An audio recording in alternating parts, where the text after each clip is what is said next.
Hello दोस्तों। अब हम हमारा भारतीय अर्थव्यवस्था का टॉपिक स्टार्ट करने वाले हैं, जिसमें हमारा सबसे पहला टॉपिक होगा भारतीय अर्थव्यवस्था की विशेषताएं, जिसके अंतर्गत हम भारतीय अर्थव्यवस्था से संबंधित जितने भी एमसीक्यू हैं वो कवर करेंगे। ठीक है, तो आज का हमारा पहला क्वेश्चन है, what type of economy does India have? Command economy, mixed economy, capitalist economy या सोशलिस्ट इकोनॉमी? कि भारत की अर्थव्यवस्था किस प्रकार की है? कमांड अर्थव्यवस्था, मिश्रित अर्थव्यवस्था, पूंजीवादी अर्थव्यवस्था या समाजवादी अर्थव्यवस्था? तो जो भारत की अर्थव्यवस्था है वह मिश्रित अर्थव्यवस्था है, मिक्स्ड इकोनॉमी। ठीक है, मिक्स्ड इकोनॉमी क्या होती है? मिक्स्ड इकोनॉमी वह होती है या मिश्रित अर्थव्यवस्था वह होती है जिसमें जो उत्पादन के साधन होते हैं उन पर जो निजी क्षेत्र और जो सरकारी क्षेत्र होता है, मतलब सरकार का, दोनों का स्वामित्व होता है, तो वह मिश्रित अर्थव्यवस्था कहलाती है। पूंजीवादी अर्थव्यवस्था में केवल निजी क्षेत्र का स्वामित्व होता है उत्पादन के साधनों पर। समाजवादी अर्थव्यवस्था में उत्पादन के साधनों पर केवल सरकार का स्वामित्व होता है। और जो कमांड अर्थव्यवस्था होती है वह ऐसी अर्थव्यवस्था होती है जिसमें जो केंद्रीकृत सरकार होती है उसका उत्पादन के साधनों पर नियंत्रण होता है। ठीक है, इसके बाद हमारा अगला क्वेश्चन है, what sector contributes the most to India's GDP?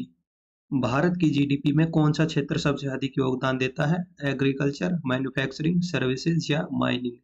Bharat की जीडीपी में कौन सा क्षेत्र सबसे अधिक योगदान देता है? कृषि, विनिर्माण, सेवाएं या खनन? तो भारत की जीडीपी में जो सबसे अधिक योगदान है जिस क्षेत्र का, वह है सर्विस सेक्टर का या सेवा क्षेत्र का।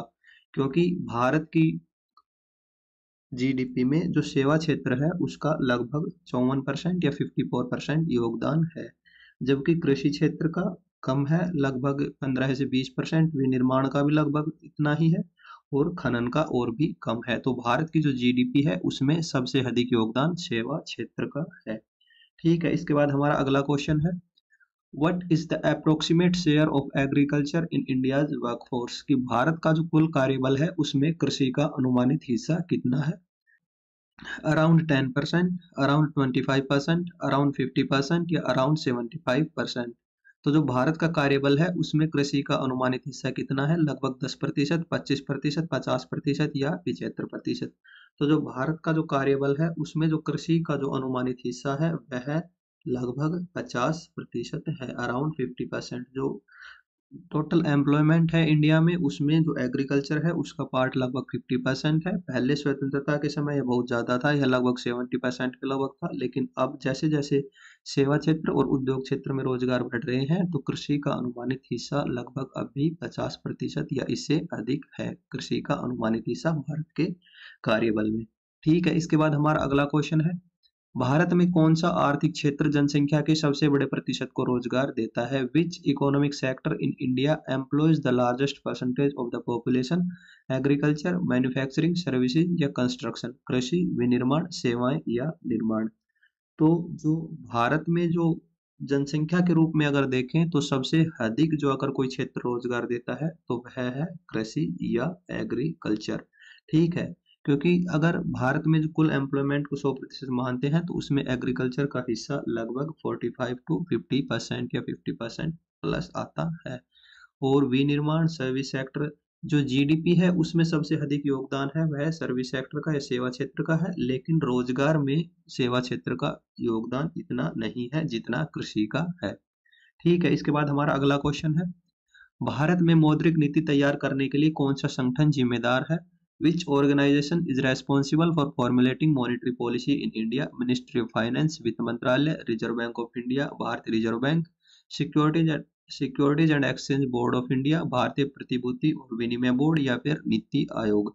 तो जो भारत में मौद्रिक नीति तैयार की जाती है उसके लिए अगर कोई संगठन जिम्मेदार है तो वह है भारतीय reserve bank, reserve bank of India. क्योंकि भारत में जो मौद्रिक नीति होती है वह भारतीय रिजर्व बैंक द्वारा तैयार की जाती है। और जो वित्त मंत्रालय होता है इसका कार्य कर लगाने से और कर वसूली करने से संबंधित होता है। और भारतीय प्रतिभूति और विनिमय बोर्ड है, सेबी है, इसका जो है यह प्रतिभूति बाजार के विकास और इसमें जो अगर कोई परेशानी आती है तो उसे सही करने का कार्य करती है और विनियमित करती है प्रतिभूति बाजार को।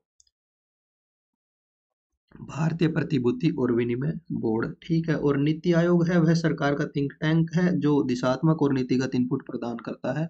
तो जो मॉनेटरी पॉलिसी होती है वह रिजर्व बैंक द्वारा तैयार की जाती है, ठीक है। इसके बाद हमारा अगला क्वेश्चन है, the green revolution in India primarily aimed to increase the production of textiles, petroleum, food crops या कंज्यूमर गुड्स।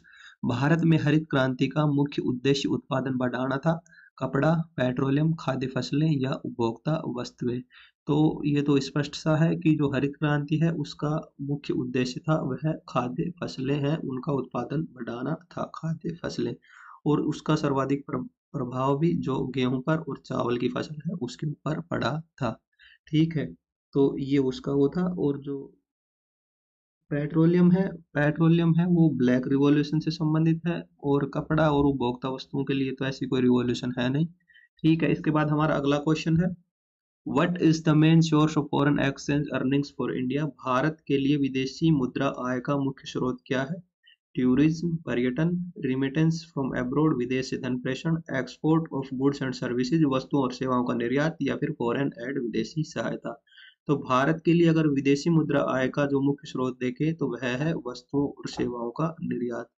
वस्तुओं और सेवाओं के निर्यात द्वारा भारत को मुख्यतः विदेशी मुद्रा प्राप्त होती है। बाकी पर्यटन से भी, विदेश से धन प्रेषण से भी और विदेशी सहायता, सभी स्रोतों से भारत को विदेशी मुद्रा प्राप्त होती है। लेकिन अगर मुख्य स्रोत के तौर पर देखें तो वस्तुओं और सेवाओं का निर्यात है, यह भारत के लिए विदेशी मुद्रा आय का मुख्य स्रोत है, ठीक है। इसके बाद हमारा अगला क्वेश्चन है, the term poverty line in India is based on. जो भारत में गरीबी रेखा है शब्द है वह किस पर आधारित है। Average income of the population, जनसंख्या की औसत आय, गवर्नमेंट स्पेंडिंग, सरकारी खर्च, मिनिमम न्यूट्रिशनल रिक्वायरमेंट्स, न्यूनतम पोषण संबंधी आवश्यकताएं, या हाईएस्ट इनकम अर्नर, सबसे अधिक आय अर्जित करने वाले लोग। तो जो भारत में गरीबी रेखा शब्द है वह जो न्यूनतम पोषण संबंधी आवश्यकताएं हैं, मिनिमम न्यूट्रिशनल रिक्वायरमेंट है, उसके आधार पर बेस की गई है। इसमें यह देखा गया था कि जो प्रति व्यक्ति प्रतिदिन जो ग्रामीण क्षेत्र में तो 2400 कैलोरी और शहरी क्षेत्र में अगर 2100 कैलोरी तक प्राप्त करता है तो वह गरीबी रेखा से ऊपर माना जाएगा। अगर कोई व्यक्ति प्रतिदिन ग्रामीण क्षेत्र में 2400 कैलोरी और शहरी क्षेत्र में 2100 कैलोरी तक का पोषण भी प्राप्त नहीं कर पा रहा तो वह गरीबी रेखा से नीचे माना जाएगा। तो जो भारत में गरीबी रेखा शब्द है वह न्यूनतम पोषण संबंधी आवश्यकताओं पर आधारित है, ठीक है। इसके बाद हमारा अगला क्वेश्चन है, which Indian state is known for its high per capita income and industrial development. कौन सा भारतीय राज्य अपनी उच्च प्रति व्यक्ति आय और औद्योगिक विकास के लिए जाना जाता है। बिहार, उत्तर प्रदेश, महाराष्ट्र या ओडिशा। तो भारतीय राज्य जो अपनी उच्च प्रति व्यक्ति औसत आय उस पर देखें तो बिहार में भी इतनी अधिक प्रति व्यक्ति आय नहीं है, उत्तर प्रदेश में भी, महाराष्ट्र है। जो महाराष्ट्र राज्य है भारत का वह अपनी उच्च प्रति व्यक्ति आय और औद्योगिक विकास के लिए जाना जाता है, क्योंकि महाराष्ट्र की लगभग प्रति व्यक्ति आय 2,50,000 के लगभग मानी जाती है, जबकि बिहार की अभी 60,000, उत्तर प्रदेश की 80,000 और ओडिशा की लगभग 1,20,000 इसके लगभग ही है। तो सबसे ज्यादा अगर प्रति व्यक्ति आय के मामले में देखा जाए तो सबसे पहले महाराष्ट्र आता है इन सभी विकल्पों में, ठीक है। इसके बाद हमारा अगला क्वेश्चन है, the demographic dividend in India refers to. Bharat में जो जनसांख्यिकी लाभांश का तात्पर्य है वह क्या है। राइजिंग बर्थ रेट, बढ़ती जन्म दर, ए श्रिंकिंग लेबर फोर्स, घटती श्रम शक्ति, a growing population of young workers, युवा श्रमिकों की बढ़ती आबादी, या a high percentage of elderly population, बुजुर्ग आबादी का उच्च प्रतिशत। तो जो भारत में अगर जनसांख्यिकीय लाभांश या डेमोग्राफिक डिविडेंड को देखें तो यह है ए growing population of young workers, युवा श्रमिकों की बढ़ती आबादी। क्योंकि भारत की जो कुल आबादी है उसमें युवाओं की संख्या ज्यादा है, जो देश के लिए जनसंख्यिकीय लाभांश है या डेमोग्राफिक डिविडेंड के तौर पे जाना जाता है, ठीक है। इसके बाद हमारा अगला क्वेश्चन है, what is the role of the planning commission now replaced by NITI Aayog in India. Bharat में योजना आयोग जो कि अब नीति आयोग द्वारा प्रस्थापित किया जा चुका है की क्या भूमिका है। फॉर्मुलेटिंग मॉनेटरी पॉलिसी, मौद्रिक नीति तैयार करना। रेगुलेटिंग फॉरेन ट्रेड, विदेशी व्यापार को विनियमित करना। Formulating 5 year plans for economic development, आर्थिक विकास के लिए पंचवर्षीय योजनाएं तैयार करना। या फिर एनफोर्सिंग लेबर लॉज, श्रम कानूनों को लागू करना। तो जो भारत में योजना आयोग था, जो कि अब नीति आयोग बन चुका है, तो योजना आयोग था, उसका जो मुख्य कार्य था वह था, जो भूमिका थी उसकी, वह थी आर्थिक विकास के लिए पंचवर्षीय योजनाएं तैयार करना। Formulating 5 year plans for economic development, जो मौद्रिक नीति तैयार करना है यह रिजर्व बैंक का कार्य है। मौद्रिक नीति तैयार करना रिजर्व बैंक का कार्य है। विदेशी व्यापार को विनियमित करना, तो यह लगभग एग्जिम बैंक मान सकते हैं, एक्सपोर्ट इंपोर्ट बैंक है। और फिर जो विदेश मंत्रालय है इसमें काफी संगठन है। और श्रम कानूनों को लागू करना, तो इसमें तो जो मिनिस्ट्री है, ह्यूमन रिसोर्स मैनेजमेंट, मानव संसाधन प्रबंधन के द्वारा, और फिर लेबर मिनिस्ट्री वगैरह, तो इसमें अलग सिस्टम है। ठीक है, तो इसके बाद हमारा अगला क्वेश्चन है, what is the goods and services tax in India? Bharat में वस्तु एवं सेवा कर क्या है?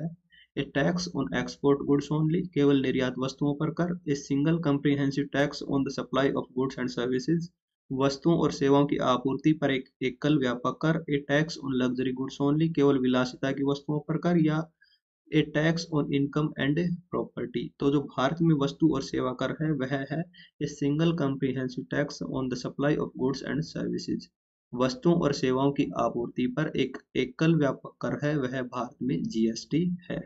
ठीक है, जो एक्सपोर्ट गुड्स पर लगाते हैं वह तो होता है कस्टम ड्यूटी। जो केवल निर्यात वस्तुओं पर कम कर लगता है वह कस्टम ड्यूटी होता है। और जो वस्तुओं और सेवाओं की आपूर्ति पर एकल व्यापक कर, यह जीएसटी हो गया। विलासिता की वस्तुओं पर कुछ विलासिता कर भी लगते हैं। और आय और संपत्ति पर जो कर लगता है वह आय कर और संपत्ति कर होता है। इसके बाद हमारा अगला क्वेश्चन है, What is the purpose of the Mahatma Gandhi national rural employment guarantee act MNREGA? Mahatma Gandhi राष्ट्रीय ग्रामीण रोजगार गारंटी योजना का उद्देश्य क्या है? To provide universal basic income, सार्वभौमिक बुनियादी आय प्रदान करना। To guarantee employment to rural households, ग्रामीण परिवारों को रोजगार की गारंटी देना। टू प्रमोट अर्बनाइजेशन, शहरीकरण को बढ़ावा देना। या to provide free education to rural childrens, ग्रामीण बच्चों को निःशुल्क शिक्षा प्रदान करना। तो जो महात्मा गांधी राष्ट्रीय गारंटी रोजगार गारंटी अधिनियम है, ग्रामीण रोजगार गारंटी अधिनियम है, मनरेगा है, उसका उद्देश्य है, यह है ग्रामीण परिवारों को रोजगार की गारंटी देना। To guarantee employment to rural household, तो इन जो ये जो विकल्प हैं इनमें ग्रामीण परिवारों को रोजगार की गारंटी देना है, तो हम ग्रामीण परिवार कर रहे हैं। अन्यथा आजकल ग्रामीण और शहरी दोनों क्षेत्रों में मनरेगा लागू किया जा चुका है, जिसमें ग्रामीण परिवारों के साथ साथ शहरी परिवारों को भी रोजगार की गारंटी देना मनरेगा का उद्देश्य है। ठीक है, और ये सार्वभौमिक बुनियादी आय प्रदान करना, ऐसी कोई भारत में योजना नहीं है। शहरीकरण को बढ़ावा देना शहरीकरण कहलाता है। ग्रामीण बच्चों को निःशुल्क शिक्षा प्रदान करना, ये जो शिक्षा का अधिकार जो अधिनियम आया था उसके तहत जो निःशुल्क और अनिवार्य बाल शिक्षा का अधिकार अधिनियम 2009 के तहत बच्चों को निःशुल्क शिक्षा प्रदान की जाती है।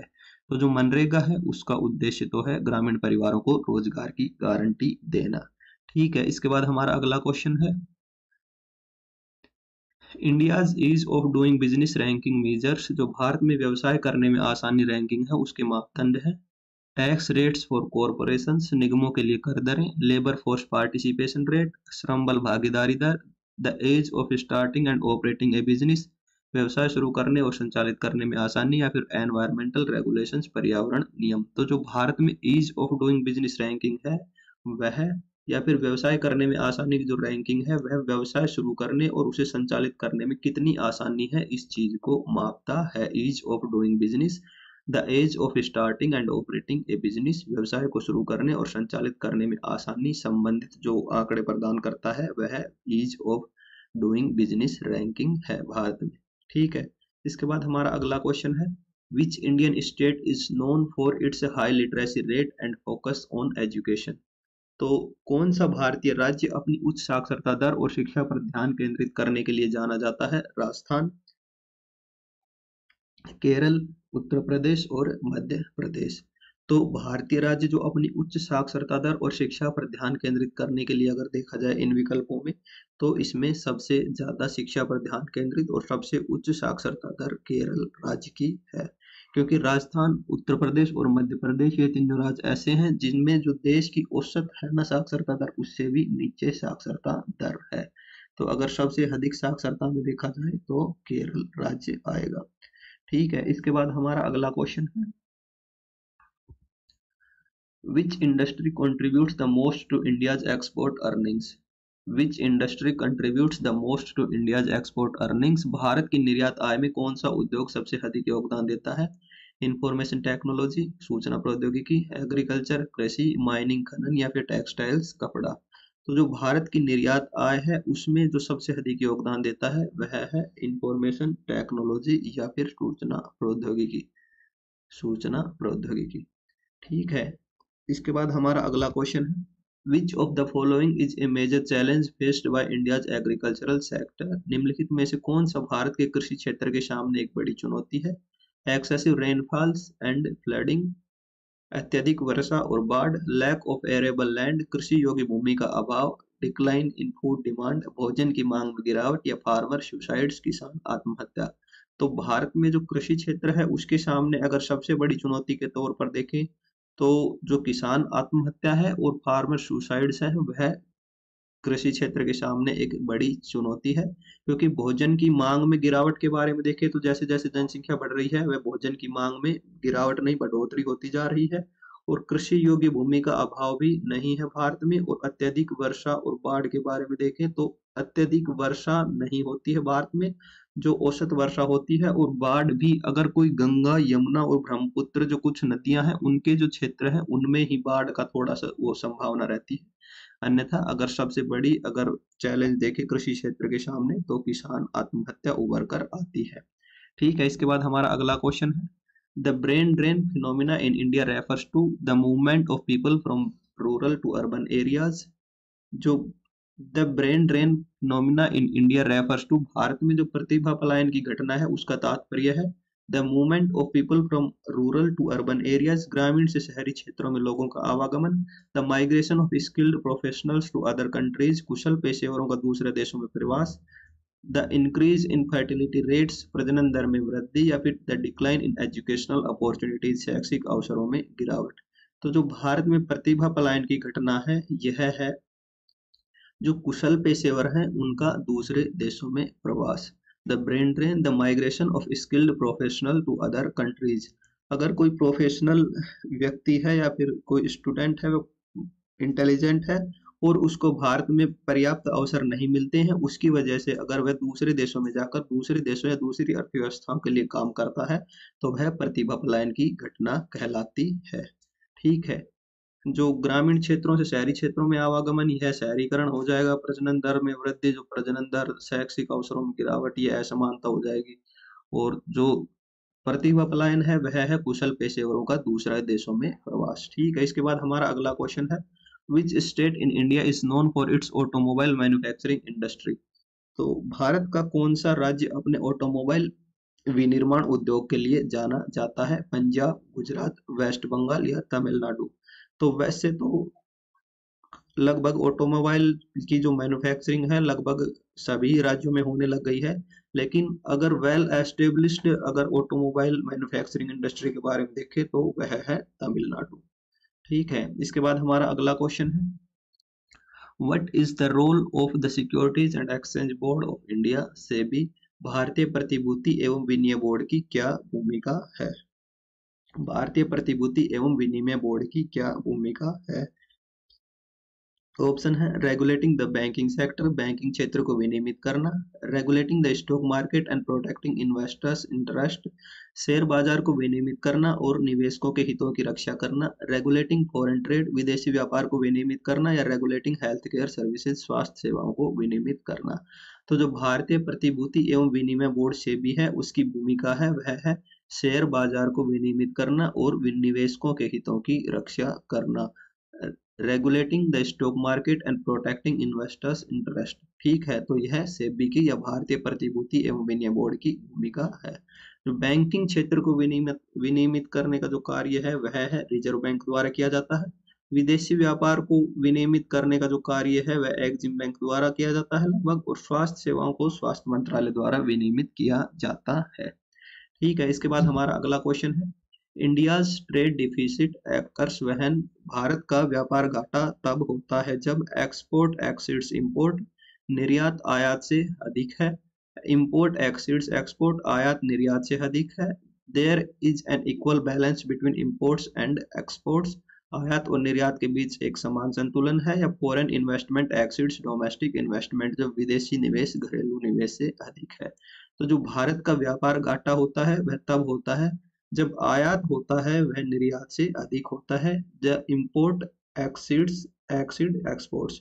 इसमें क्या होता है कि हम सामान खरीदते तो ज्यादा है और बेचते कम है, जिससे हमें लाभ तो कम होता है लेकिन उससे अधिक का हम सामान खरीद चुके होते हैं, तो उससे व्यापार घाटा होता है।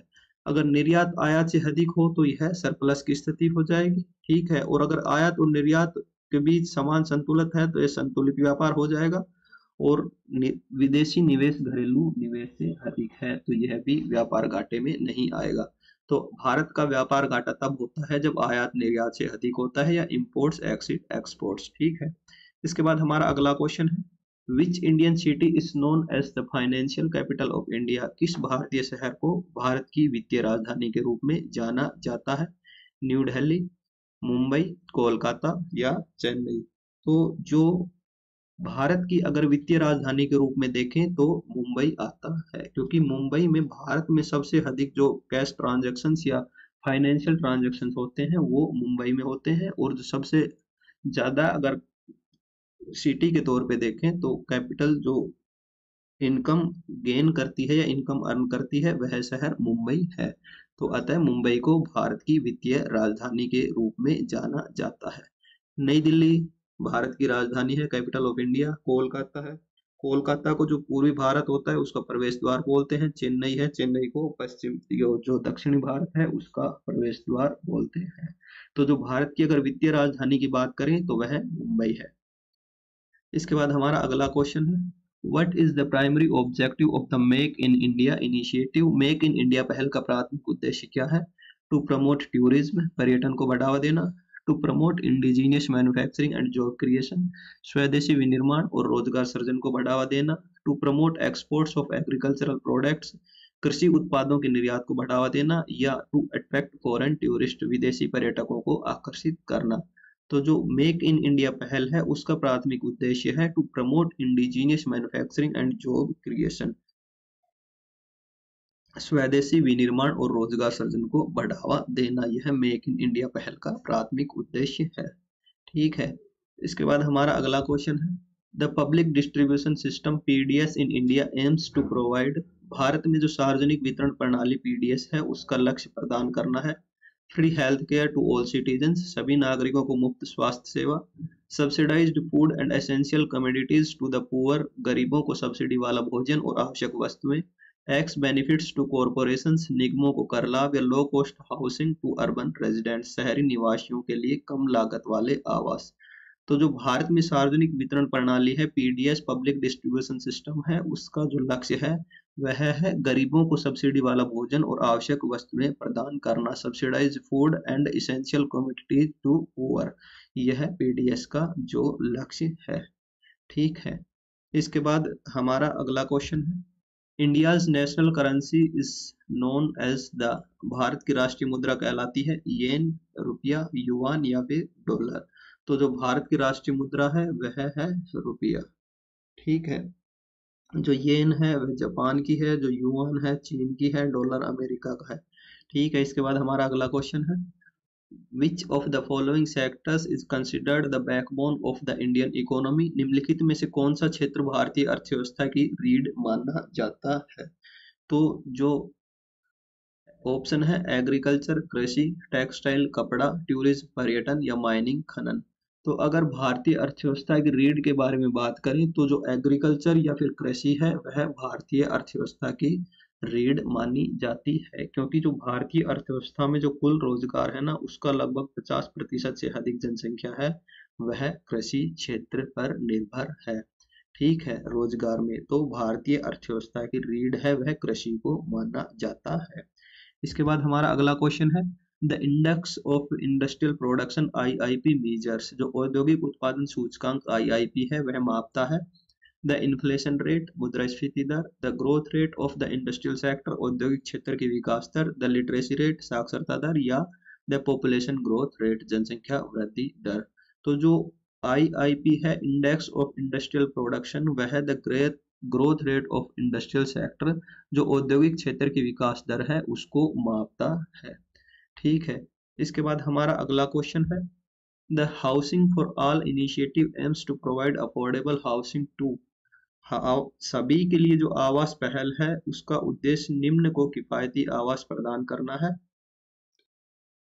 ऑप्शन है अर्बन रेजिडेंट्स ओनली, केवल शहरी निवासी, रूरल रेजिडेंट्स ओनली, केवल ग्रामीण निवासी, both urban and rural residents, शहरी और ग्रामीण दोनों निवासी, या फिर फॉरेन टूरिस्ट, विदेशी पर्यटक। तो जो हाउसिंग फॉर ऑल इनिशिएटिव है वह both urban and rural residents, जो शहरी और ग्रामीण दोनों निवासी हैं उनको किफायती आवास प्रदान करना है उसका उद्देश्य।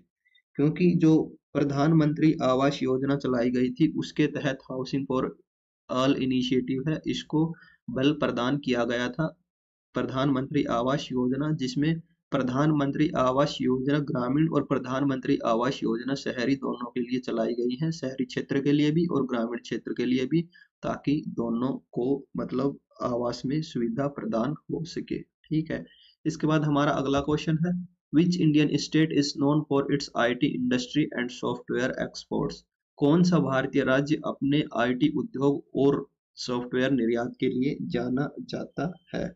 तो इसमें ऑप्शन है राजस्थान, केरला, महाराष्ट्र या कर्नाटका। तो जो अपने आईटी उद्योग और सॉफ्टवेयर निर्यात के लिए जो स्टेट या राज्य जाना जाता है वह है कर्नाटक, क्योंकि कर्नाटक की राजधानी जो बेंगलोर है वह जो सॉफ्टवेयर और आईटी इंडस्ट्री का हब माना जाता है, जिसमें आईटी उद्योग और सॉफ्टवेयर निर्यात से संबंधित अगर सर्वाधिक कार्य होते हैं तो वह कर्नाटक में होते हैं। ठीक है, तो इसका आंसर हो जाएगा कर्नाटका। इसके बाद हमारा अगला क्वेश्चन है, which international organisation provides financial assistance to India for development projects, कौन सा अंतरराष्ट्रीय संगठन भारत को विकास परियोजनाओं के लिए वित्तीय सहायता प्रदान करता है। ऑप्शन है वर्ल्ड ट्रेड ऑर्गेनाइजेशन, विश्व व्यापार संगठन, अंतरराष्ट्रीय मुद्रा कोष, international monetary fund, world health organisation, विश्व स्वास्थ्य संगठन, या यूनाइटेड नेशंस, जो संयुक्त राष्ट्र यूएन। तो जो वर्ल्ड ट्रेड ऑर्गेनाइजेशन है यह जो सभी देशों में जो है इसके सभी सदस्य देश हैं उनमें जो व्यापार करने में सहूलियत हो और आसानी रहे इसके लिए प्रयास करता है। अंतरराष्ट्रीय मुद्रा कोष, इंटरनेशनल मॉनेटरी फंड है जो वह अंतरराष्ट्रीय संगठन है जो भारत को विकास परियोजनाओं के लिए वित्तीय सहायता प्रदान करता है। अंतरराष्ट्रीय मुद्रा कोष, जो वर्ल्ड हेल्थ ऑर्गेनाइजेशन है यह जो इसके सभी जो हितधारी या इसके सदस्य देश हैं उनमें जो स्वास्थ्य संबंधी या विश्व में स्वास्थ्य संबंधी कोई भी घटना घटित होती है तो उसमें पहल करने का कार्य विश्व स्वास्थ्य संगठन द्वारा किया जाता है। उसके इलाज में या उसके जो बचाव में जो पहल की जाती है वह विश्व स्वास्थ्य संगठन द्वारा की जाती है, और जो यूनाइटेड नेशन है यह राष्ट्रों का एक संघ है। तो जो अंतरराष्ट्रीय संगठन जो विकास परियोजनाओं के लिए वित्तीय सहायता प्रदान करता है वह है IMF, इंटरनेशनल मॉनेटरी फंड। ठीक है, इसके बाद हमारा अगला क्वेश्चन है, the JAM trinity refers to the integration of, JAM trinity का तात्पर्य निम्नलिखित के एकीकरण से है, जुडिशरी, एडमिनिस्ट्रेशन एंड मिलिट्री, न्यायपालिका, प्रशासन और सेना, जन Dhan Yojana, Aadhaar and mobile number, जन धन योजना, आधार और mobile number, justice, accountability and modernisation, न्याय, जवाबदेही और आधुनिकीकरण, जॉब्स, एग्रीकल्चर एंड मैन्युफैक्चरिंग, नौकरियां, कृषि और विनिर्माण। तो जो जेम ट्रिनिटी योजना सरकार द्वारा लागू की गई थी उसका तात्पर्य जन धन योजना और आधार और मोबाइल नंबर के एकीकरण से है। Jan Dhan Yojana, Aadhaar and mobile number. The term unemployed refers to the percentage of the total population below the poverty line, population living in urban areas, labor force that is unemployed and actively seeking work, population engaged in agriculture। जो बेरोजगारी दर शब्द है इसका तात्पर्य किसके प्रतिशत से है? कुल जनसंख्या गरीबी रेखा के नीचे, शहरी क्षेत्रों में रहने वाली जनसंख्या, श्रम बल जो बेरोजगार है और सक्रिय रूप से काम की तलाश कर रहा है, या कृषि में लगी जनसंख्या। तो जो बेरोजगारी दर शब्द है इसका तात्पर्य है श्रम बल जो बेरोजगार है और सक्रिय रूप से काम की तलाश कर रहा है। The term unemployment rate refers to the percentage of the labour force that is unemployed and actively seeking for work. तो बेरोजगारी दर कहलाता है। ठीक है, श्रम बल जो बेरोजगार है और सक्रिय रूप से काम की तलाश कर रहा है। ठीक है, इसके बाद हमारा अगला क्वेश्चन है, what is the main cause of the brain drain phenomena in India? Bharat में प्रतिभा पलायन की घटना है, इसका मुख्य कारण क्या है? हाई लिटरेसी रेट, उच्च साक्षरता दर, लैक ऑफ एजुकेशन अपॉर्चुनिटीज, शिक्षा के अवसरों का अभाव, lack of job opportunities and better prospectus abroad, विदेश में नौकरी के अवसरों और अपने देश में बेहतर संभावनाओं की कमी, और government restrictions on international travel, अंतर्राष्ट्रीय यात्रा पर सरकारी प्रतिबंध। तो जो प्रतिभा पलायन की घटना है, ब्रेन ड्रेन है, उसका जो मुख्य कारण है वह है विदेश में नौकरी के अवसर और अपने देश में बेहतर संभावनाओं की कमी, lack of job opportunities and better prospectus abroad. कि जो विदेश में है उनमें तो नौकरी के काफी अवसर है, और जो भारत में जो टैलेंटेड लोग हैं उनको नौकरी के या फिर बेहतर संभावनाएं नहीं मिल रही हैं, तो वे नौकरी या रोजगार के लिए दूसरे देशों में जाते हैं और उन देशों के लिए या उनकी अर्थव्यवस्था के लिए कार्य करते हैं। तो भारत में जो प्रतिभा होती है वो धीरे धीरे कम होती चली जाती है, या एक देश में जो प्रतिभा है जहाँ से लोग जा रहे हैं वहां प्रतिभा की कमी होती जाती है, और वे उस देश के लिए जो टैलेंटेड लोग हैं वो कार्य नहीं कर पाते, जो प्रतिभा पलायन या ब्रेन ड्रेन की घटना कहलाती है। इसके बाद हमारा अगला क्वेश्चन है, which of the following is a consequence of India's rapid urbanisation? निम्नलिखित में से कौन सा भारत के तीव्र शहरीकरण का परिणाम है? Decreased demand of consumer goods, उपभोक्ता वस्तुओं की मांग में कमी, इंक्रीज्ड एग्रीकल्चरल प्रोडक्टिविटी, कृषि उत्पादकता में वृद्धि, strain on urban infrastructure and services, शहरी बुनियादी ढांचे और सेवाओं पर दबाव, या डिक्रीज्ड नीड फॉर हाउसिंग, आवास की आवश्यकता में कमी। तो जो भारत में तीव्र शहरीकरण का परिणाम है वह है शहरी बुनियादी ढांचे और सेवाओं पर दबाव, क्योंकि जैसे जैसे शहरों की तरफ जनसंख्या बढ़ेगी, शहरी जो बुनियादी ढांचा है और जो सर्विस है वो कम पड़ने लग जाएंगी, उन पर धीरे धीरे दबाव बढ़ेगा। ठीक है, तो यह भारत में तीव्र शहरीकरण का परिणाम है, strain on urban infrastructure and services.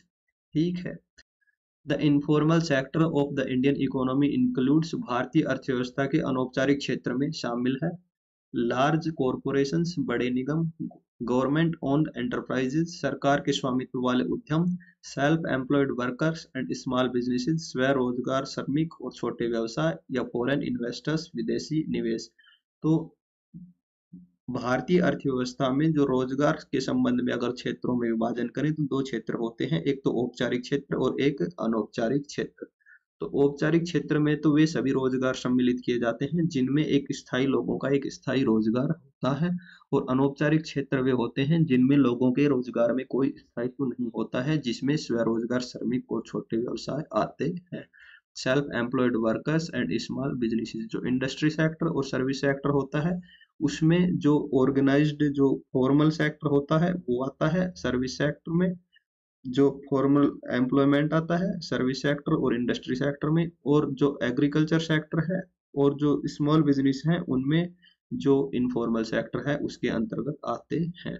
ठीक है, इसके बाद हमारा अगला क्वेश्चन है, what is the main reason for the high level of income inequality in India? Bharat में आय असमानता के उच्च स्तर का मुख्य कारण क्या है?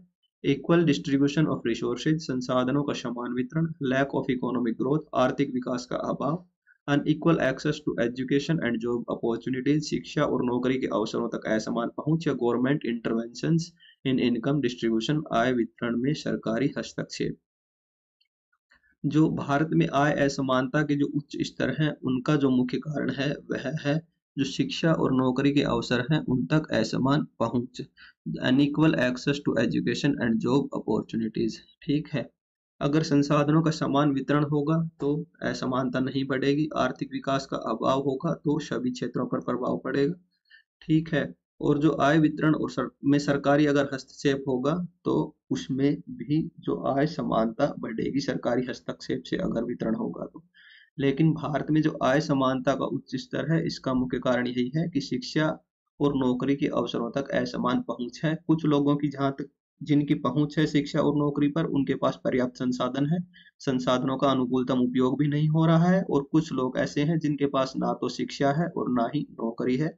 तो इन दोनों तक असमान पहुंच है, जो भारत में आय असमानता के उच्च स्तर का मुख्य कारण है।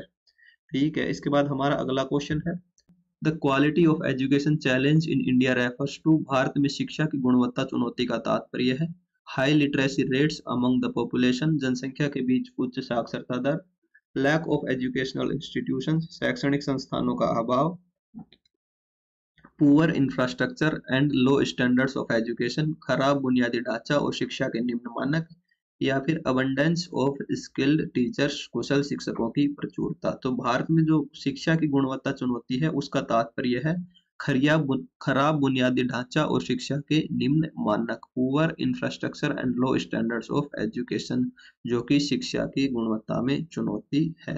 ठीक है। अगर जनसंख्या के बीच उच्च साक्षरता दर होगी तो यह कोई चुनौती नहीं रहेगी, शैक्षणिक संस्थाओं का अभाव नहीं है, पर्याप्त है आज के दिन, और कुशल शिक्षकों की प्रचुरता भी नहीं है। ठीक है। इसके बाद हमारा अगला क्वेश्चन है, which sector of the economy is responsible for a significant share of environmental degradation, अर्थव्यवस्था का कौन सा क्षेत्र पर्यावरणीय गिरावट के एक महत्वपूर्ण हिस्से के लिए जिम्मेदार है? सर्विसेज, मैन्युफैक्चरिंग, एग्रीकल्चर या माइनिंग, सेवाएं, विनिर्माण, कृषि या खनन।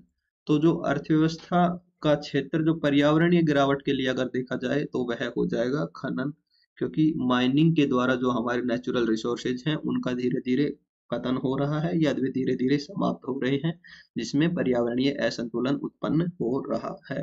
ठीक है। इसके बाद हमारा अगला क्वेश्चन है, the energy deficiency problem in India is primarily related to, Bharat में ऊर्जा की कमी समस्या मुख्य रूप से संबंधित है एक्सेसिव एनर्जी कंजम्पशन, अत्यधिक ऊर्जा खपत, over reliance on renewable energy resources, नवीकरणीय ऊर्जा स्रोतों पर अत्यधिक निर्भरता, lack of access to modern energy services, आधुनिक ऊर्जा सेवाओं तक पहुंच का अभाव, या over use of fossils fuels, जीवाश्म ईंधन का अत्यधिक उपयोग। तो भारत में जो ऊर्जा की कमी है समस्या है, इसका मुख्य रूप से यह संबंधित है कि जो आधुनिक ऊर्जा सेवाएं हैं उन तक पहुंच का भारत में अभी अभाव है, lack of access to modern energy services. ठीक है। जिसकी वजह से ऊर्जा की कमी की समस्या उत्पन्न हो रही है। ठीक है। इसके बाद हमारा अगला क्वेश्चन है, the problem of child labour in India is often linked to, Bharat में जो बाल श्रम की समस्या है वह अक्सर जुड़ी हुई है lack of enforcement of labour law, श्रम कानूनों के प्रवर्तन का अभाव, overwhelming demand for child workers, बाल श्रमिकों की अत्यधिक मांग, एबंडेंस ऑफ एजुकेशनल अपॉर्चुनिटीज, शैक्षिक अवसरों की प्रचुरता, या high wages for child labourers, बाल श्रमिकों के लिए उच्च मजदूरी। तो जो भारत में बाल श्रम की समस्या है यह मुख्य रूप से जुड़ी हुई है कि श्रम कानूनों के प्रवर्तन का अभाव, lack of enforcement of labour laws, क्योंकि भारत में जो बाल श्रम है उसके लिए सरकार द्वारा बहुत से कानून बनाए गए हैं, अगर उनका सख्ताई से पालन किया जाए तो भारत में बाल श्रम की समस्या उत्पन्न ही ना हो, लेकिन उन श्रम कानूनों के जो प्रवर्तन के अभाव की वजह से बाल श्रम की समस्या भारत में बढ़ रही है। ठीक है। इसके बाद हमारा अगला क्वेश्चन है, which sector is known for employing a large number of workers in the informal economy, अनौपचारिक अर्थव्यवस्था में कौन सा क्षेत्र बड़ी संख्या में श्रमिकों को रोजगार देने के लिए जाना जाता है?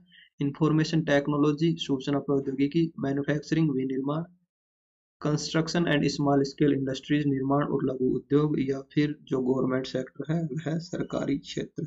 तो अगर इसमें पूछा गया है अनौपचारिक अर्थव्यवस्था इनफॉर्मल इकोनॉमी, अगर इनफॉर्मल इकोनॉमी में देखें तो इसमें आएगा construction and small scale industries, निर्माण और लघु उद्योग, क्योंकि सूचना प्रौद्योगिकी और विनिर्माण सरकारी सरकारी क्षेत्र भी फॉर्मल में आता है, आईटी भी फॉर्मल में आ जाता है, विनिर्माण कंस्ट्रक्शन का भी कुछ हिस्सा फॉर्मल में आता है कुछ इनफॉर्मल में, लेकिन अगर लार्ज नंबर ऑफ वर्कर्स के हिसाब से देखें तो निर्माण और लघु उद्योग इसका आंसर हो जाएगा, construction and small scale industries इसका आंसर हो जाएगा option C.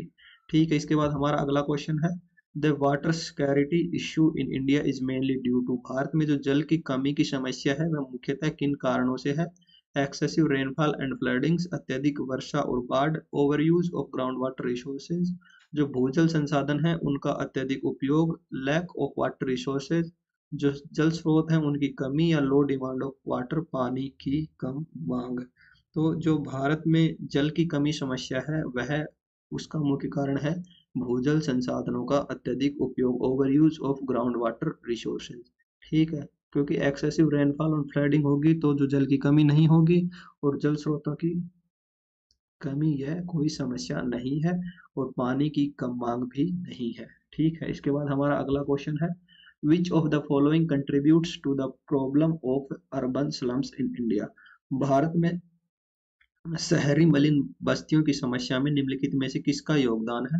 High standards of living, जीवन का उच्च स्तर, रूरल टू अर्बन माइग्रेशन, ग्रामीण से शहरी प्रवास, लो अर्बन पॉपुलेशन ग्रोथ, कम शहरी जनसंख्या वृद्धि, या फिर government provision for affordable housing, किफायती आवास का सरकारी प्रावधान। तो जो भारत में शहरी मलिन बस्तियों की समस्या है वह जो ग्रामीण से शहरी प्रवास करते हैं, रूरल टू अर्बन माइग्रेशन, उसकी वजह से जो शहरों में शहरी मलिन बस्तियों की समस्या उत्पन्न होती है, क्योंकि शहरों में रोजगार के लिए आते हैं और रोजगार समय पर ना मिलने पर या अन्य कोई समस्या उत्पन्न होने पर उन्हें शहरों में जो मलिन बस्तियां हैं ऐसे मकान बनाकर रहना पड़ता है। ठीक है, और जीवन का उच्च स्तर ही है, इसका कोई कारण नहीं है। कम शहरी जनसंख्या वृद्धि, तो शहरों में जनसंख्या वृद्धि भी कम नहीं हो रही, बहुत तेज हो रही है। और किफायती आवास का सरकारी प्रावधान का भी इससे कोई संबंध नहीं है। तो भारत में शहरी मलिन बस्तियों की समस्या है, उसमें जो ग्रामीण से शहरी प्रवास है इसका प्रमुख योगदान है। ठीक है, इसके बाद हमारा अगला क्वेश्चन है, the problem of political corruption in India is characterised by, Bharat में जो राजनीतिक भ्रष्टाचार की समस्या है इसकी विशेषता है strict adherence to ethical standards by politicians, राजनेताओं द्वारा नैतिक मानकों का कड़ाई से पालन, ट्रांसपेरेंसी इन गवर्नमेंट प्रोसेस, सरकारी प्रक्रियाओं में पारदर्शिता, misuse of power for personal gain, व्यक्तिगत लाभ के लिए सत्ता का दुरुपयोग, या effective implementation of anti corruption laws, जो भ्रष्टाचार विरोधी कानून है उनका प्रभावी कार्यान्वयन। तो जो राजनीतिक भ्रष्टाचार की समस्या है अगर उसके बारे में देखें तो उसका मुख्य कारण है व्यक्तिगत लाभ के लिए सत्ता का दुरुपयोग। ठीक है, misuse of power for personal gain, राजनेताओं द्वारा अगर नैतिक मानकों का कड़ाई से पालन किया जाए तो राजनीतिक भ्रष्टाचार ही नहीं होगा, सरकारी प्रक्रिया में पारदर्शिता होगी तो भी राजनीतिक भ्रष्टाचार नहीं होगा, और भ्रष्टाचार विरोधी कानूनों का प्रभावी कार्यान्वयन हो जाए तो भी राजनीतिक भ्रष्टाचार नहीं होगा। अगर राजनीतिक भ्रष्टाचार की समस्या की कोई विशेषता है तो वह है नेताओं द्वारा व्यक्तिगत लाभ के लिए सत्ता का दुरुपयोग किया जाता है, जिसकी वजह से राजनीतिक भ्रष्टाचार उत्पन्न होता है। ठीक है, इसके बाद हमारा अगला क्वेश्चन है, the gender wage gap refers to, लिंग वेतन जो अंतर है उसका तात्पर्य है equal pay for equal work regardless of gender, लिंग की परवाह किए बिना समान काम के लिए समान वेतन, higher wages for women than for man, पुरुषों की तुलना में महिलाओं के लिए अधिक वेतन, lower wages for women compared to man for the same work, समान कार्य के लिए पुरुषों की तुलना में महिलाओं को कम वेतन, या फिर absence of gender based wage differences, लिंग आधारित वेतन का अभाव, लिंग आधारित वेतन अंतर का अभाव। ठीक है, तो अगर द जेंडर वेज गैप या लिंग वेतन अंतर से देखे तात्पर्य, तो आजकल जो समस्या है वह है कि समान कार्य के लिए पुरुषों की तुलना में महिलाओं को कम वेतन दिया जाता है, lower wages for women compare to man for the same work. अगर एक ही काम पर महिला भी लगी हुई है और पुरुष भी लगे हुए हैं तो महिलाओं को कम वेतन दिया जाता है और पुरुषों को ज्यादा दिया जाता है, जो कि लिंग वेतन अंतर कहलाता है। ठीक है, इसके बाद हमारा अगला क्वेश्चन है, which economic challenge is related to the issue of Naxalism in some parts of India, Bharat के कुछ हिस्सों में नक्सलवाद का मुद्दा किस आर्थिक चुनौती से संबंधित है? लो पॉपुलेशन डेंसिटी, कम जनसंख्या घनत्व, हाई अर्बनाइजेशन रेट्स, उच्च शहरीकरण दर, disparities of economic development and resources, आर्थिक विकास और संसाधनों में असमानताएं, या फिर अबंडेंस ऑफ जॉब अपॉर्चुनिटीज, नौकरी के अवसरों में प्रचुरता। तो जो नक्सलवाद का मुद्दा है इसके पीछे अगर कोई आधार बताया जाता है तो वो बताते हैं कि आर्थिक विकास और संसाधनों में जब असमानताएं उत्पन्न होती हैं तो नक्सलवाद उत्पन्न होता है। Disparities in economic development and resources is the main reason behind naxalism. ठीक है।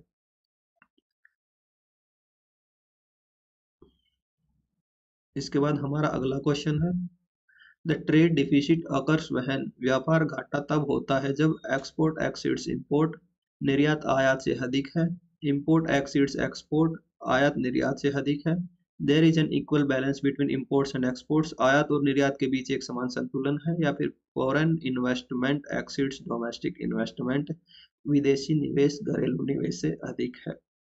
यह क्वेश्चन हम पहले भी कवर कर चुके हैं।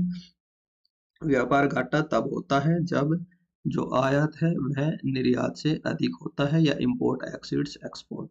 ठीक है। इसके बाद हमारा अगला क्वेश्चन है, the problem of air pollution in Indian cities is exacerbated by, भारतीय शहरों में जो वायु प्रदूषण की समस्या है वह विकराल हो गई है स्ट्रिक्ट एनवायरमेंटल रेगुलेशन, सख्त पर्यावरण नियम के कारण, over use of electric vehicles, electric वाहनों का अत्यधिक उपयोग के कारण, rapid industrial growth and vehicle emissions, तीव्र औद्योगिक विकास और वाहन उत्सर्जन के कारण, या फिर availability of clean energy resources, स्वच्छ ऊर्जा स्रोतों की उपलब्धता के कारण।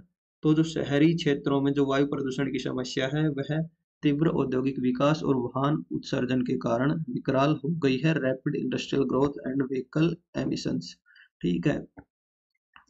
तो इसकी वजह से तीव्र औद्योगिक विकास और वाहन उत्सर्जन की वजह से शहरी क्षेत्रों में जो वायु प्रदूषण की समस्या है वह विकराल हो गई है। ठीक है। इसके बाद हमारा अगला क्वेश्चन है, Bharat, the food security challenge in India is closely related to, जो भारत में खाद्य सुरक्षा चुनौती है उसका गहरा संबंध है हाई एग्रीकल्चरल प्रोडक्टिविटी, उच्च कृषि उत्पादकता, insufficient food production and distribution, अपर्याप्त खाद्य उत्पादन और वितरण, एबंडेंस ऑफ फूड रिसोर्सेज, खाद्य संसाधनों की प्रचुरता, या फिर एक्सपोर्ट ओरिएंटेड एग्रीकल्चरल पॉलिसीज, निर्यातोन्मुख कृषि नीतियां। तो जो भारत में खाद्य सुरक्षा चुनौती है वह उसका गहरा संबंध है अपर्याप्त खाद्य उत्पादन और वितरण, इंसफिशिएंट फूड प्रोडक्शन एंड डिस्ट्रीब्यूशन की वजह से भारत में जो खाद्य सुरक्षा चुनौती है वह उत्पन्न हो सकती है। ठीक है। अभी भारत में खाद्य पर्याप्त मात्रा में खाद्य है, खाद्य पदार्थ हैं, लेकिन जैसे जैसे जनसंख्या वृद्धि होती जा रही है उसकी वजह से जो फूड सिक्योरिटी चैलेंज है वह बढ़ता जा रहा है, खाद्य सुरक्षा चुनौती बढ़ती जा रही है, जिसका मुख्य कारण अपर्याप्त खाद्य उत्पादन और वितरण है, insufficient food production and distribution. ठीक है। इसके बाद हमारा अगला क्वेश्चन है, which of the following is a factor contributing to the problem of farmer distress in India, जो भारत में किसान संकट की समस्या है उसमें योगदान देने वाला निम्नलिखित में से कौन सा कारक है, high crop yields and agricultural income, उच्च फसल पैदावार और कृषि आय, स्टेबल एग्रीकल्चर मार्केट्स, स्थिर कृषि बाजार, कोर फेलियर्स, डेब्ट बर्डन्स एंड लो इनकम, फसल की विफलता, कर्ज का बोझ और कम आय, या फिर एक्सेसिव गवर्नमेंट सब्सिडीज, अत्यधिक सरकारी सब्सिडी। तो भारत में जो किसान संकट की समस्या है उसमें योगदान देने वाला जो मुख्य कारण है वह है फसल की विफलता, कर्ज का बोझ और कम आय, क्रॉप फेलियर्स, डेब्ट बर्डन एंड लो इनकम। यह जो किसान संकट है, फार्मर डिस्ट्रेस है, उसकी समस्या में योगदान देने वाला मुख्य कारक है। ठीक है। इसके बाद हमारा अगला क्वेश्चन है, the black money issue in India is related to, Bharat में जो काला धन का मुद्दा है वह संबंधित है cash transactions within the formal economy, औपचारिक अर्थव्यवस्था के भीतर नगद लेन देन, transparency and accountability in government, सरकार में पारदर्शिता और जवाबदेही, unaccounted for income and wealth that goes untaxed, बेहिसाब आय और संपत्ति जिस पर कर नहीं लगाया जाता है, transparent and efficient tax collection system, पारदर्शी और कुशल कर संग्रह प्रणाली। तो जो भारत में काला धन का मुद्दा है वह बेहिसाब आय और संपत्ति जिस पर कर नहीं लगाया जाता है उससे संबंधित है, unaccounted for income and wealth that goes untaxed. तो यह भारत में काला धन की मुख्य समस्या है, क्योंकि जो बड़े बड़े व्यवसायी या फिर नेता हैं जिनके द्वारा यह कार्य किया जाता है तो वो अपनी जो आय होती है उसको उसका कुछ हिस्सा छिपा लेते हैं जिसके ऊपर सरकार को कर नहीं देते, जो कि काला धन कहलाता है। ठीक है। इसके बाद हमारा अगला क्वेश्चन है, what is the role of corruption in exacerbating economic challenges in India, Bharat में आर्थिक चुनौतियों को बढ़ाने में भ्रष्टाचार की क्या भूमिका है। Corruption has no impact on economic challenges, भ्रष्टाचार का आर्थिक चुनौतियों पर कोई प्रभाव नहीं पड़ता है। करप्शन वर्सन्स इनकम इनइक्वालिटी, भ्रष्टाचार से आय असमानता बिगड़ती है। Corruption diverts resources away from essential services, भ्रष्टाचार संसाधनों को आवश्यक सेवाओं से दूर कर देता है। या corruption improves efficiency in government operations, भ्रष्टाचार से सरकारी कार्यों में दक्षता में सुधार होता है। तो जो भारत में आर्थिक चुनौतियां हैं उनको बढ़ाने में जो भ्रष्टाचार की भूमिका है वह मुख्यतः यही है कि जो भ्रष्टाचार है वह संसाधनों को आवश्यक सेवाओं से दूर कर देता है। जो करप्शन है वह डाइवर्ट्स करता है resources away from essential services, तो जो कि आर्थिक चुनौतियों को बढ़ाने में भ्रष्टाचार की मुख्य भूमिका है। भ्रष्टाचार संसाधनों को आवश्यक सेवाओं से दूर कर देता है। ठीक है, इसके बाद हमारा अगला क्वेश्चन है the digital divide challenge in India refers to, Bharat में जो डिजिटल डिवाइड चुनौती है उसका तात्पर्य है equal access to digital technologies for all citizens, सभी नागरिकों के लिए डिजिटल प्रौद्योगिकियों तक समान पहुंच, unequal access to digital technologies based on income and location, आय और स्थान के आधार पर डिजिटल प्रौद्योगिकियों तक असमान पहुंच, complete absence of digital technologies, digital प्रौद्योगिकियों का पूर्ण अभाव, या फिर equal representation of women in the digital sector, digital क्षेत्र में महिलाओं का समान प्रतिनिधित्व। तो जो भारत में डिजिटल डिवाइड चुनौती है उसका तात्पर्य है आय और स्थान के आधार पर डिजिटल जो प्रौद्योगिकी है उन तक असमान पहुंच। जो unequal access to digital technologies based on income and location, जो कि डिजिटल डिवाइड या डिजिटल डिवाइड चुनौती कहलाता है, डिजिटल डिवाइड चैलेंज कहलाता है। आय और स्थान के आधार पर डिजिटल प्रौद्योगिकियों तक असमान पहुंच। ठीक है, इसके बाद हमारा अगला क्वेश्चन है the social security challenge in India pertains to, Bharat में जो सामाजिक सुरक्षा चुनौती है वह संबंधित है high quality of health care and education for all citizen, सभी नागरिकों के लिए स्वास्थ्य देखभाल और शिक्षा की उच्च गुणवत्ता, adequate pension and social welfare benefits for the elderly, जो बुजुर्ग हैं उनके लिए पर्याप्त पेंशन और सामाजिक कल्याण लाभ, over use of social safety nets, सामाजिक सुरक्षा जाल का अत्यधिक उपयोग, या फिर अबंडेंस ऑफ जॉब अपॉर्चुनिटीज, नौकरी के अवसरों की प्रचुरता। तो जो भारत में सामाजिक सुरक्षा चुनौती है वह बुजुर्गों के लिए जो पर्याप्त पेंशन और सामाजिक कल्याण लाभ है उससे संबंधित है, adequate pension and social welfare benefits for the elderly. तो यह भारत में सामाजिक सुरक्षा चुनौती है। ठीक है, इसके बाद हमारा अगला क्वेश्चन है which of the following is a factor contributing to the problem of deforestation in India, निम्नलिखित में से कौन सा भारत में वनों की कटाई की समस्या में योगदान देने वाला कारक है। Strict regulations on timber production, लकड़ी उत्पादन पर सख्त नियम, अफोरेस्टेशन प्रोग्राम्स, वनारोपण कार्यक्रम, overuse of renewable energy resources, नवीकरणीय ऊर्जा स्रोतों का अत्यधिक उपयोग, या expansion of agricultural and industrial activities, कृषि एवं औद्योगिक गतिविधियों का विस्तार। तो जो भारत में वनों की कटाई की समस्या है उसमें योगदान देने वाला अगर मुख्य कारक देखें तो वह है कृषि एवं औद्योगिक गतिविधियों का विस्तार, expansion of agricultural and industrial activities, क्योंकि जैसे जैसे एग्रीकल्चरल या फिर इंडस्ट्रियल एक्टिविटी बढ़ती जाती है तो जो फॉरेस्ट जो लैंड होती है उसको धीरे धीरे कटाई की जाती है वनों की, और उस पर एग्रीकल्चर और इंडस्ट्रियल एक्टिविटीज होने लग जाती है जिससे वनों की जो संख्या है वह कम होती जा रही है। ठीक है, आज के लिए इतना ही। Thank you.